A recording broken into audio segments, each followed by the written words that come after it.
Got two things to bring to you today, and it's probably a back, from the last video about the heart monitoring. I'll talk to you a bit about that. I'll talk to you about. I still don't know a date that I'm having my IVs. I do think it's in June. So if it runs like clockwork, it'll probably be sometime next week or shortly after that. So we'll see what goes on there. I had a bit of a virus that I thought was an infection the other day. It lasted for about 4 or 5 days, and then it's sort of gone.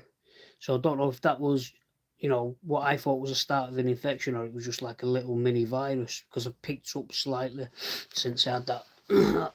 So yeah, I'm not too sure. I'll only know when once I get the blood test results when I get them, if I've got an infection or not.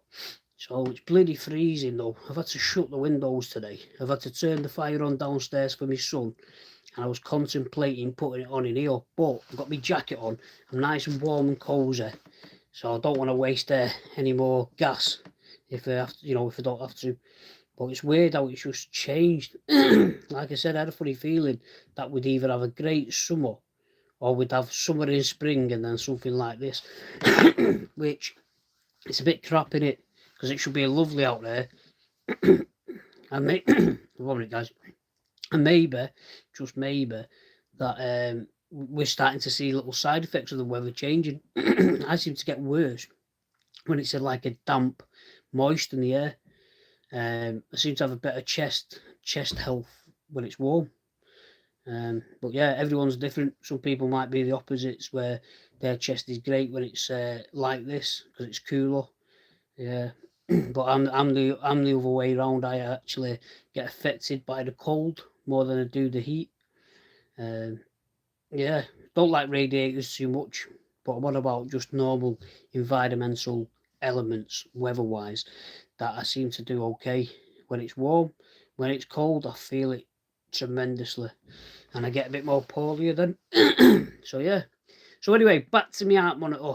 So I had a 24-hour heart monitoring, call it test, and it came with a little device about this big, which resembled an old pager. Don't know if you know when you used to get able to get text on a pager. It had a clip and it sat on my pants. And then it had 3 outlets with basically what you do when you get an ECG. So I had one in the middle, I had one on the right side and one on the left side. And then it just kept coming loose, the leads. So I'm pressing it here, pressing it there, try to keep this heart monitor intact. And by 4 hours, I just gave up. I took it off and then I dropped it to clinic. Yeah, radiators. Uh, do you think radiators are better nocturne? I seem to feel radiators cause me to cut the air down. I don't know why, and I feel very, very dehydrated and tired with a radiator on.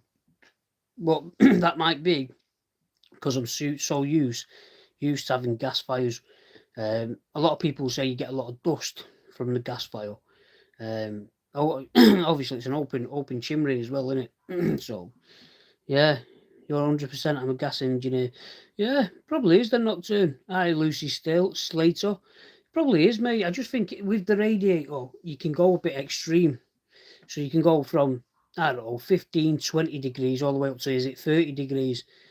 And if it gets left if the radiator gets left, say, overnight, I feel like you get disturbance in sleep with my chest condition. You're sweating. And I used to wake up needing to drink a little bit of water when I used to sleep at my friend's house, my family member's house who had radiators. Obviously, I moved out into into a home that had radiators, so I got a little bit used to it. Hi there, all right, Stacey Lee, all right, Lucy Slater. Is Lucy Slater out of EastEnders? But yeah, so yeah, I don't know what's happened with the heart monitoring. Not a clue what the results are saying.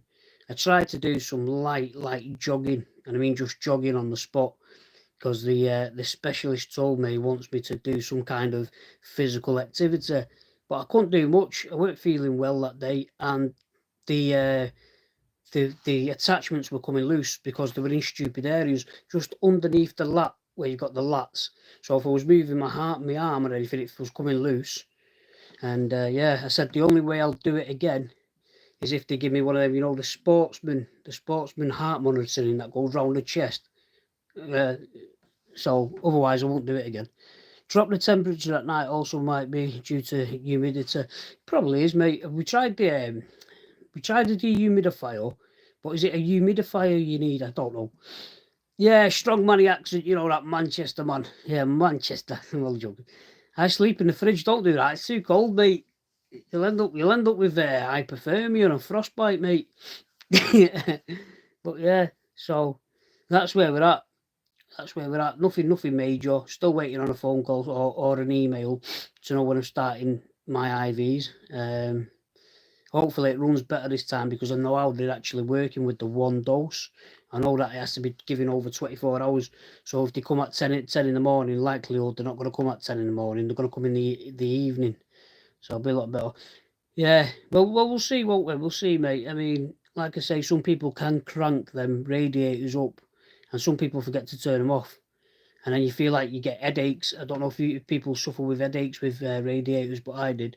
And like I said, I remember staying at my sister's one night and she had it on the thermostat where if it drops below a certain temperature, the heating kicks back in.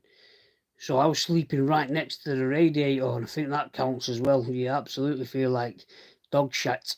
Right, nice to see you, Nocturne. So that's all. Just do a quick live, let everybody know that there's. I picked up a little bit from the last video, which I think was a virus, and I'm just still waiting on these on the call really to start my meds. All right, guys, take it easy. Yeah, bye bye.